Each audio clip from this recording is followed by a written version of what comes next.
We started our busy day with breakfast that my grandma bought from the plethora of food vendors on the streets. This is a typical local breakfast with tofu soup, rolled egg crepe with savory stuffings, steamed buns, and porridge. We then went to the Xi'an bell tower, which was built in 1384 and is China's largest ancient bell tower. It's right in the very center of the city, and you can climb up to the upper levels for a pretty nice view. I was pretty fascinated by the traffic flow, and I couldn't believe that there are no accidents despite the crazy looking driving. I feel like coming from America, this driving was pretty crazy to me. If you didn't know, Xi'an was the capital for over 1,000 years across 13 dynasties until the end of the Tang Dynasty in 900 AD, and the capital moved to somewhere else. So the city is full of rich history and culture, especially from the Tang Dynasty, as that was China's golden age. Very close by is the Bell Tower, another historic must-see with several displays inside. Both towers require tickets, but it seems like you can also buy tickets on site. I think it was a couple dollars USD per adult. Behind the drum tower is the Muslim corner.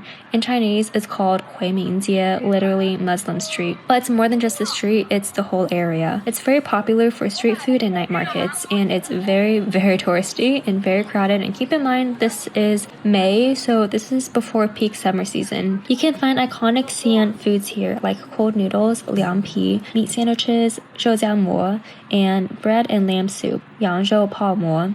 I got a zhoujiamo, which is chopped beef in a sliced bun. I then got a cup of fermented rice drink. I love lao zao. You should definitely try it. We then went to the Shanxi History Museum. Shanxi is the province of this area, and this museum requires advanced reservations, and it's very deserving of a visit. It's pretty hard to get tickets in peak season. This museum is one of China's top 5 museums and houses over 1.7 million artifacts. My mom hired a private tour guide, which was 300 Chinese yen, or about $43, for about 2 hours. They also offer English guides for twice the price, but in my experience, the English guides usually don't go into as much detail. The guided tour was a tad long for me, as I'm not a huge museum person, but I definitely really appreciated having the guide to point out the top artifacts to look at and the stories behind each piece. I learned more than I would have if I just read the plaques, which do have English translations, but they're not that informational, to be honest. And then we ended the day with a nice dinner with some distant relatives.